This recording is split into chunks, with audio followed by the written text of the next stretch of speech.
Hello and welcome back to The Pop, the Pittsburgh Opera podcast. I'm your host, Matthew Hrdlicka. Up next here at Pittsburgh Opera is the exciting City and Company premiere of composer Greg Spears and librettist Greg Pierce's Fellow Travelers. Based on Thomas Mallon's 2007 novel, Fellow Travelers is a gripping, deeply human love story of Timothy Laughlin and Hawkins Fuller, set against the fear and paranoia of 1950s McCarthy-era Washington, D.C. Fellow Travelers explores forbidden love, personal sacrifice, and the cost of staying true to oneself. We're so excited to have director Brian Staufenbiel with us for the first time, and we sat down to discuss his original production and what makes Fellow Travelers so relevant today.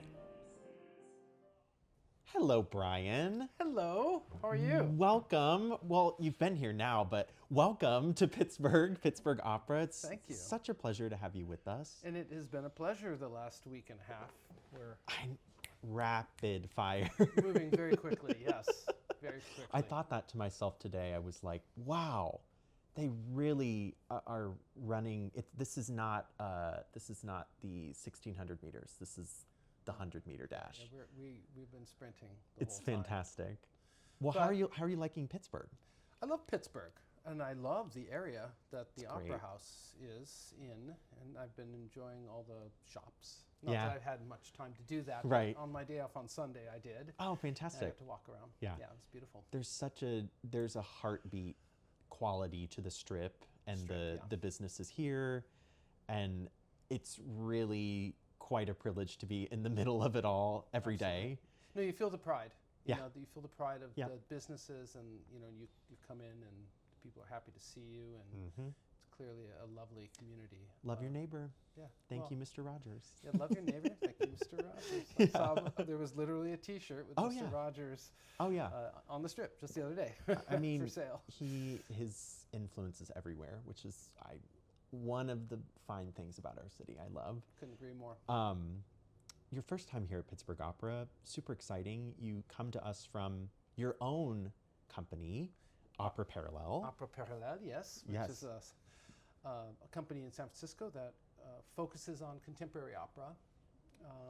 So one of our, from Wozzeck to today, but mostly things that are being written today or in the last 20, 30 years.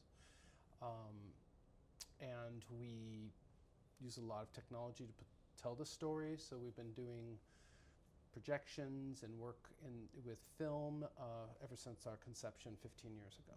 That's so fantastic. And I'm the creative director for that company. Yes, yes. And have been directing the productions ever since it's opened. So it's been great. I love that. And now, more than ever, 15 years, congratulations. Yeah. Wow. For a contemporary opera company. It's that amazing. started from nothing. Yeah, it is pretty amazing. It's really amazing. It's really grown too. And in a place like San Francisco, where there's one of the warhorse institutions, I think it's so fantastic to have your presence there with the dedication to that work. I think that's really, really amazing. We have a great relationship with San Francisco Opera, which is obviously, like you said, a warhorse. It's a giant company. Yeah. But there's an audience and room for more than one opera company in any city, of course. Absolutely. And especially because of what we're focusing on, right? Mm-hmm. It's more chamber, very intimate, which, is what your audience is going to see with Fellow Travelers. Yeah. Segue. Nice. Let's get into it. Fellow Sure. Travelers. Let's do it. So, the sort of nuts and bolts based on the Thomas Mallon novel, which I read. When did I read that?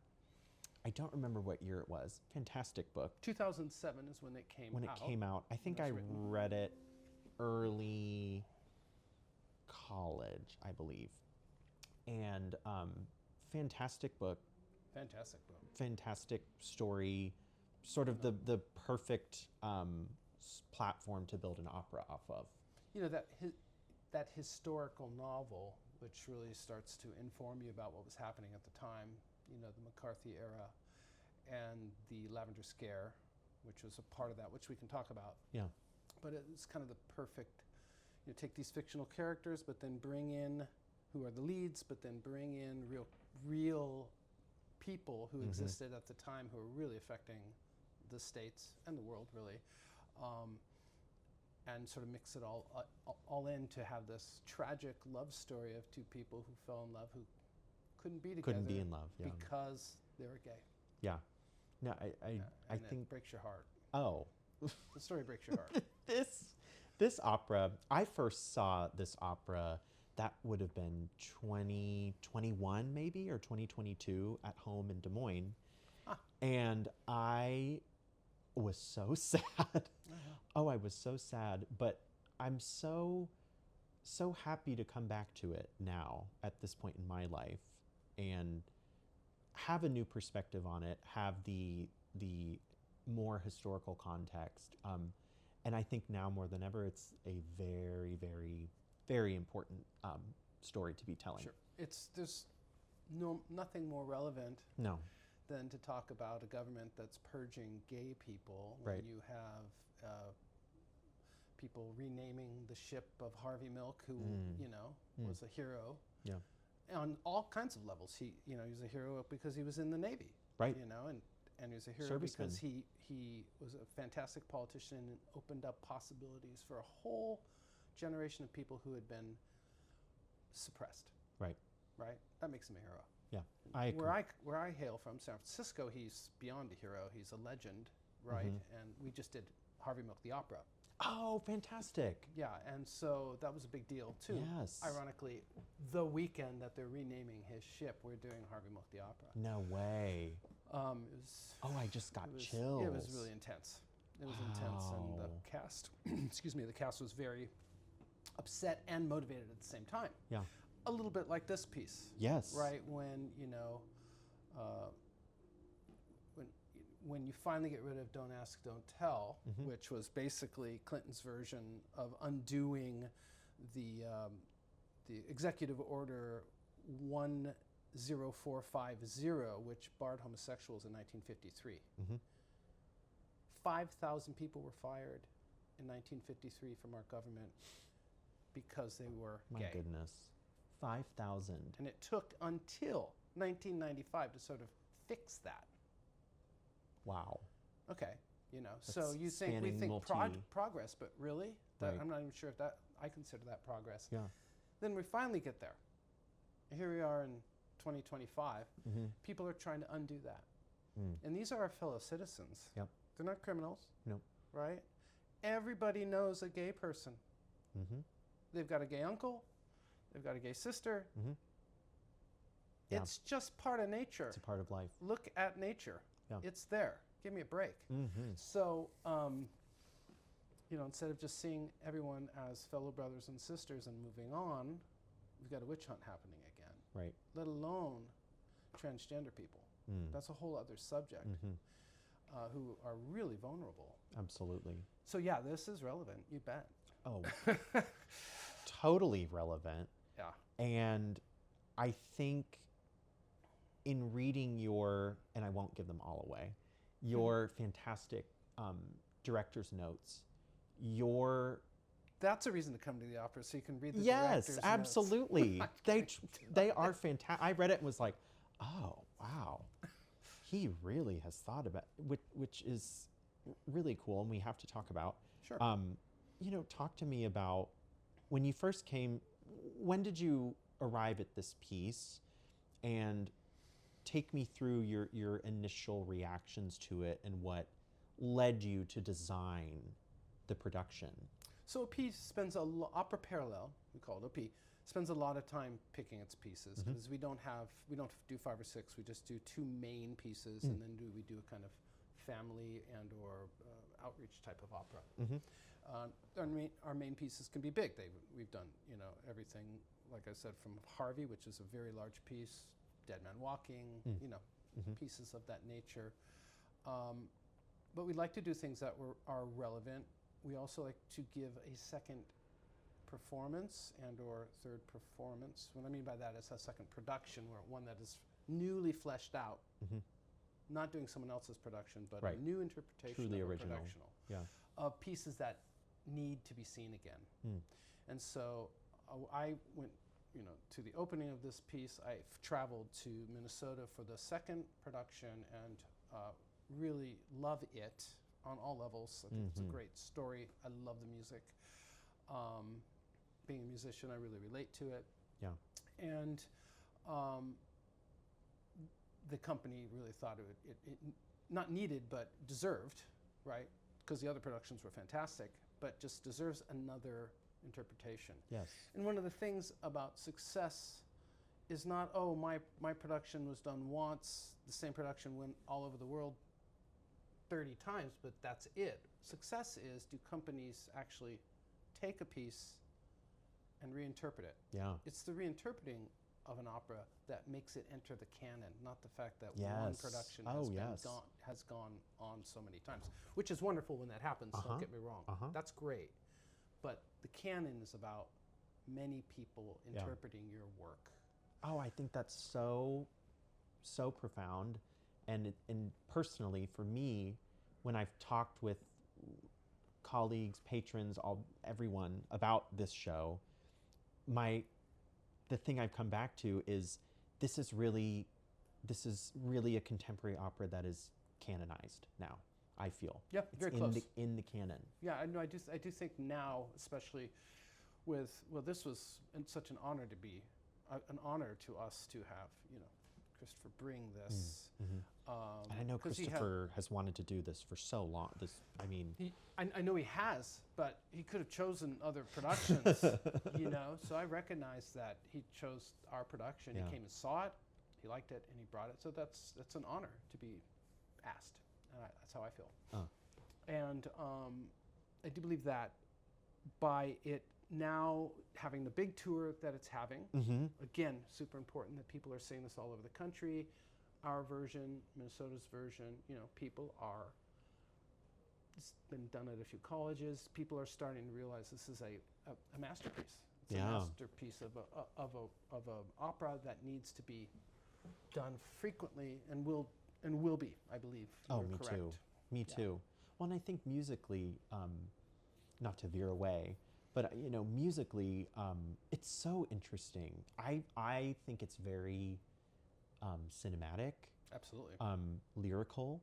I think it's very lyrical, which some beautiful arias. Oh yes. That just break your heart. Yes. There's a lot of musical referencing going on to, obviously, people that composers that Greg loved, which I really like to hear influences happen.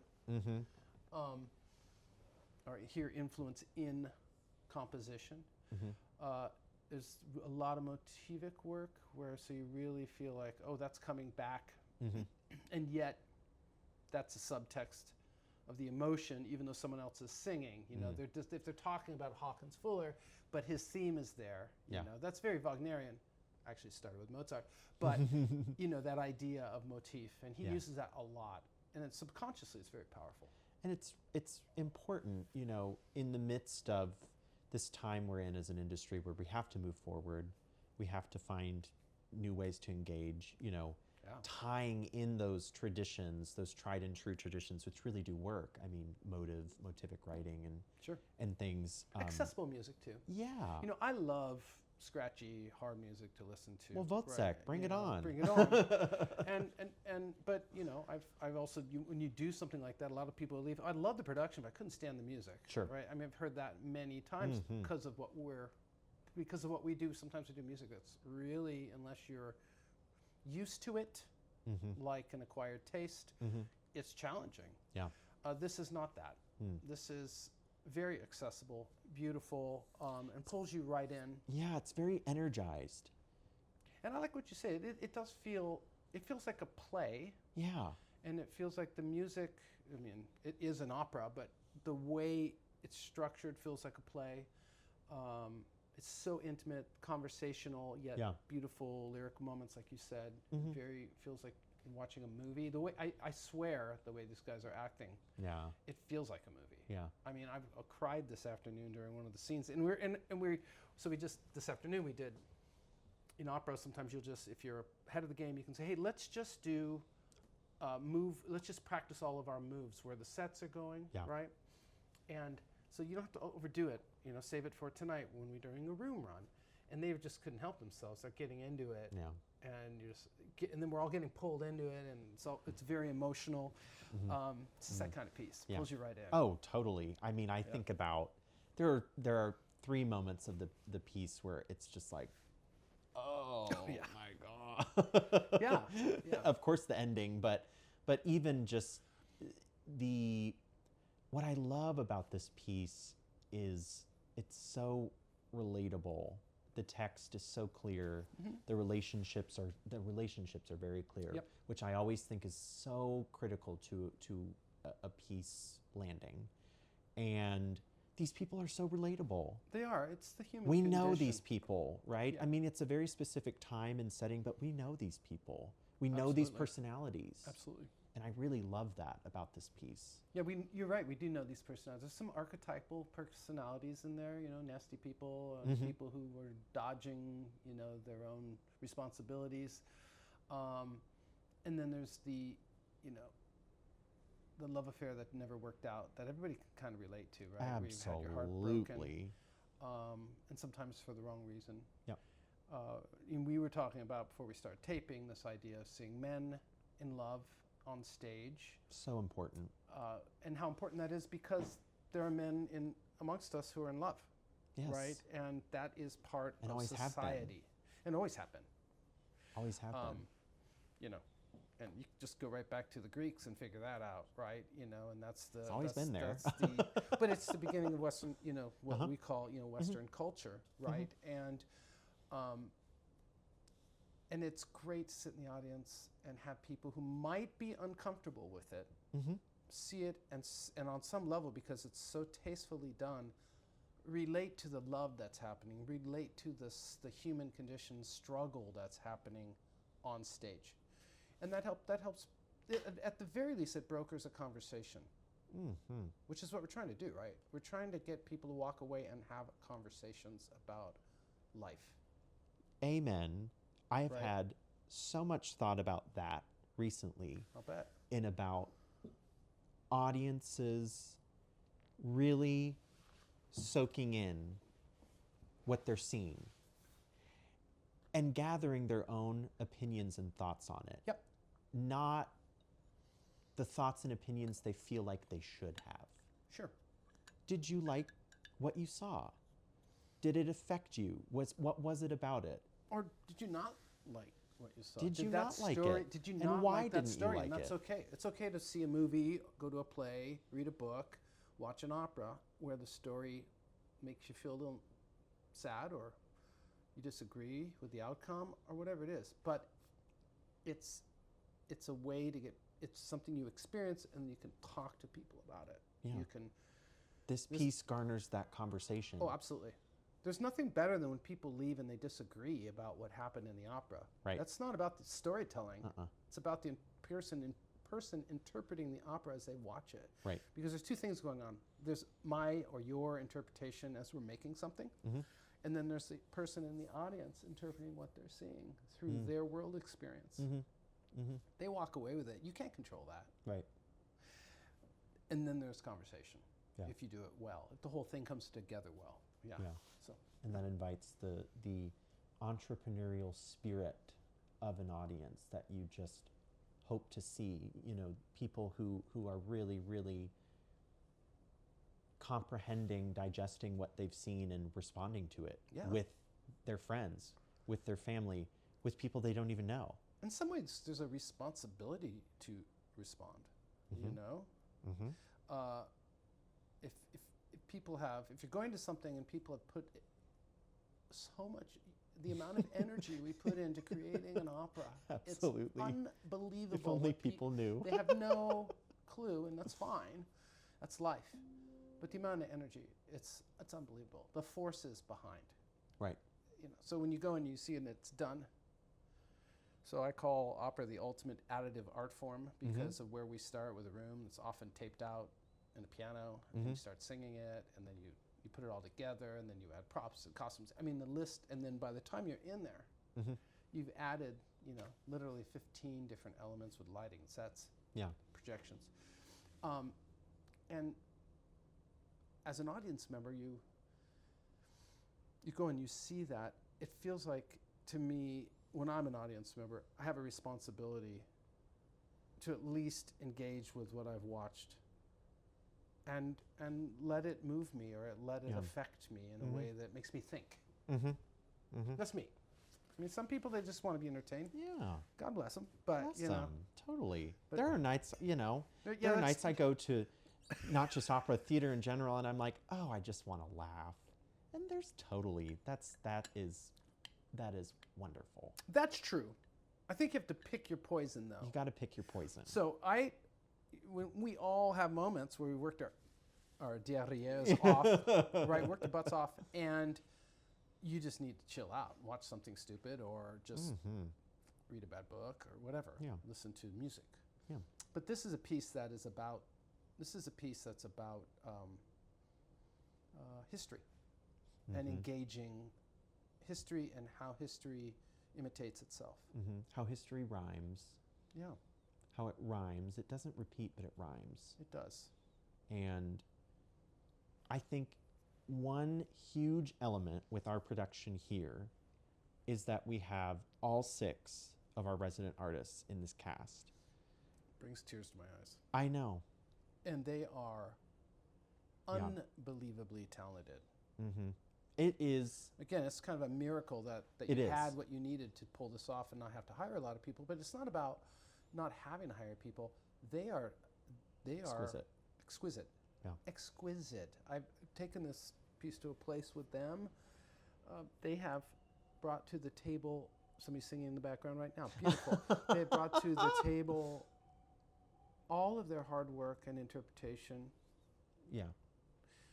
All of the honesty and joy of singing and joy of being in the room. It's been truly a pleasure, and I'm very impressed isn't the word. I'm just moved by how exceptional they are. Yeah. Good for you guys. And well, I mean, it's I know it's work to do that. Yes, but we care so deeply, and this art form needs these kinds of people to be on stage working, these types of young, exciting, and energized people to tell these kinds of stories. Sure. I think it's sort of this perfect collision of things. This really amazing story about, forbidden romance. History is now rhyming where we are today, and you have people who are living it, young people telling the story. Yeah. And it's just like kind of the perfect setup, right? Yeah, and Eric Nordstrom and Logan Wagner both did this before in college. The story that they did it before, and they thought, will we ever be able to do this again, ever? And then not only did they get to do it again with an amazing company, they get to do it together again. I know. That doesn't happen. That's like stars aligning. The funny story is that we were in Cincinnati. We heard Logan in audition, and he just called back, and a little time passed, and it hit me like a ton of bricks. Wait, he's done Fellow Travelers with Eric. The stars. I mean, sort of cosmic. Totally. And they're dear friends. They're dear friends. They're exceptional actors. Yes. And exceptional singers. I mean, their voices are beautiful. All those voices in acting is beautiful. But, to have, you cannot do, the 2 leads, right? Cannot, if they're not great actors, this show does not work. No, right. Because it's really about them discovering each other, falling in love, the conflicts of being in the closet, all of the stress they're under, the relationships, their life are under, having lived this double life. And that's not subtle, you know what I mean? You need minutia to pull that off. You need it to really, every little blink of the eye, and they have it. It's just great. Yeah. And the Hawk-Tim relationship is so complex and difficult, uncomfortable. Sure. And I don't refer to our resident artists as young artists. I don't believe in that. They're young people. But the level that they bring, that they offer, and the level that we aspire to have them achieve Sure. is very high. Well, the training is extraordinary out in the world right now. So, if you're in your mid-20s and you're in a young artist program like this, artist first, Absolutely. and you're young, Yeah. doesn't mean you don't have a lot of training and maturity. Right. The other thing is they're very mature. They're both the way when we talk about all this. Yeah. Never have I thought, if you were 15 years older, you'd understand. Never had that happen. Right. They were always right there. Being an old man that I am, they've got it. Yeah. They've got it. We just have and we have a beautiful, beautiful setting for this at the Byham. The Byham is intimate, and so many aspects of this specific show, both in your production and size of orchestra, all of the above. Yeah. The Byham is just the ideal. It's really the perfect setting for this. Wonderful. So between I've never been. Oh, you're gonna love it. I mean, I've seen, pictures, and when we're making sure that the set would fit in, and Right, we right. adjust a few things upstage, downstage, just trying to make sure it fits really well, which it does. Yeah. But that's it. I haven't been there yet. Next week. Yeah. You're in for a treat, I promise I can't you. wait. I cannot wait. It's just when we talked about this piece and having it at the Byham, I was like, oh, that's like the perfect storm, because a piece like this that's so intimate, nuanced, and really, really driven by the text and the relationships, it belongs in a house the size of the Byham. Oh, absolutely. And sonically with the voices, it's perfect. I mean, so many scenes. There's an outdoor park scene, but everything else is inside an office or a bedroom. Uh-huh. Yeah. Or one party at a hotel. It isn't giant landscapes and flying. Right. Big. It's the content. It's the relationships It's the that drive it. It is small form. Conversations, intimate. It's an intimate piece. Yeah. Which is a wonderful thing to experience. It is, and opera should be many things, and everything in between. And seeing opera done intimately, I think, is so exciting. Me too. I've experienced so many operas in intimate settings that have just stuck with me way more than some huge. I mean, grand opera is amazing. Oh my gosh. There's nothing Don't like it. get me wrong. There is nothing like it. And it is grand, hence the word Yeah. grand opera, right? Mhm. But there's the other aspect of that, and that is you don't feel like you're in the room with those people having a conversation like a film, Right. like a play. And they're still doing, which is what makes opera extraordinary, is singing. Yeah. Right? They're still singing to each other with this open connection to the soul. Great opera singing is like a window to your soul. Right. And when you have that in a small setting, there is nothing like it. Right. It pulls you in. It's otherworldly, really. It is. It's Yeah. I'm biased. It's the best. I think we're both biased. I think we're both we're biased. maybe not the most neutral parties in this discussion, but I mean, it's just. It's the best. It Come on. is. It is. It's an acquired taste. Uh-huh. But I have seen it over and over and over again. People fall in love with opera They do. in their 40s, in their 30s, in their 60s. Yes. And realize, oh, I want more of this. Mhm. I get what makes this special. You've got to try it. Yep. This is a good one to start with, I agree. I think, because it does bridge the gap. Like you said, it's a little bit like film. It's a little bit like a play, but it's full-on opera. People sing their hearts out Totally. the whole time. Totally. So yeah, if you're on the fence, This is a really this is a good one to go to. It's a really good one. Yeah, I think so. And the people. Or bring someone who you've been wanting to bring to an opera. You know, I'm not convinced. I could be wrong about that, but I'm not convinced. Taking somebody to Carmen or La Boheme, French, Italian, kind of grand. Well, yes, grand opera. is the way to hook somebody right away. Mm-hmm. I actually think contemporary opera in English with a great story totally. and melody, you Yeah. don't want to take them to something that they can't sonically relate to. Uh-huh. You know, so Yeah. that's a pitch to bring your friends Oh, totally. who you've been wanting to bring Yeah. to the opera. This would be a good one. Yeah. And they'll leave being moved and intrigued. Oh, yeah. Yeah. And it's devastating. Yeah. It is. I'm not sure that's a sale. No, It's it's not it's not a but it is- sale point. But it is devastating. It's It will make you, yeah. it will stay with you. It will totally stay with you. Like, I go back again. Yeah. When I first saw it, oh my gosh, I just couldn't shake my feelings for like several days after. No, I get it. I get why. Because it's so profound. Yeah. It's so profound, and these guys will take you on a journey, all of them, every single one of them in this cast. mm-hmm. You really get pulled in, and all of a sudden, you're at the end, and you're like, what happened? Yeah. Right? Absolutely. You know how you go to see things and you're checking out, and this opera doesn't let you do that. It really pulls you along. The pacing's amazing. Yeah. I agree. Yeah. And It's structured beautifully in that way. Yes, and that is such a challenge. It's so many, compositionally, dramaturgically, Absolutely. all of the above. Pacing is, that's what really, like, we think of the masters, the Mozarts, Verdi's, Puccini's. Sure. The masters of combining drama and music.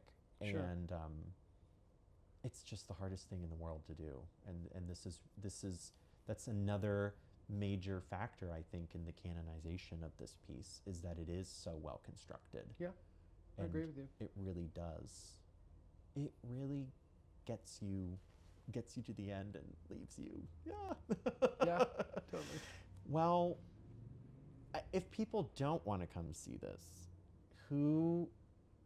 I wouldn't know why, but for the people that come, what do you want them to walk away with?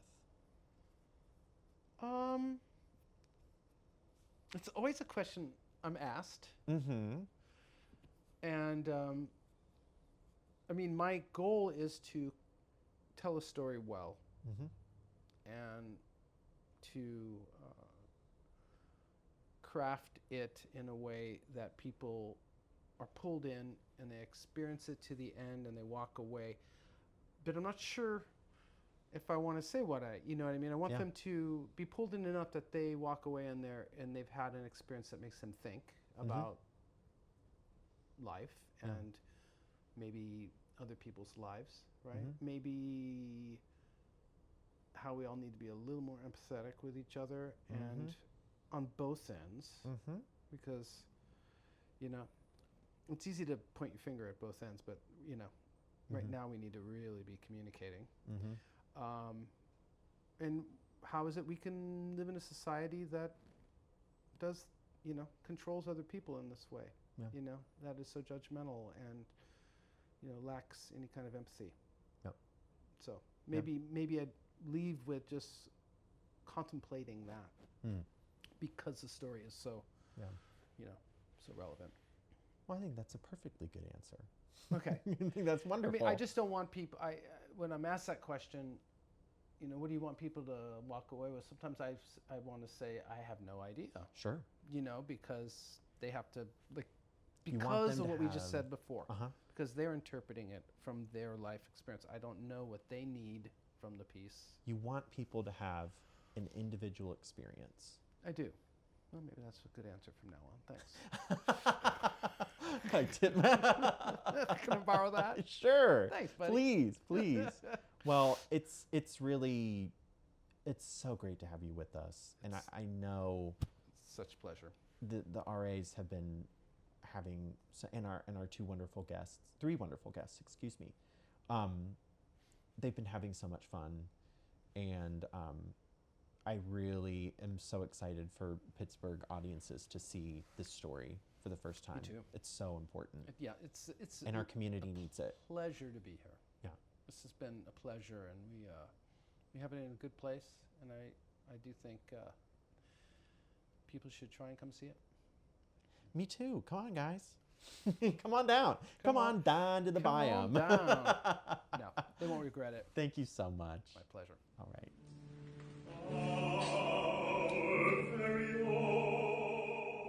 Thank you for listening to The Pop, the Pittsburgh Opera podcast. A special thank you to my guest, director Brian Staufenbiel. Performances of fellow travelers at the Byham Theater run November 14th through 16th. For more information, please visit pittsburghopera.org. To help Pittsburgh Opera continue to bring great stories to life, please consider making a gift at pittsburghopera.org/give now. Thank you for listening, and until next time, see you at the opera.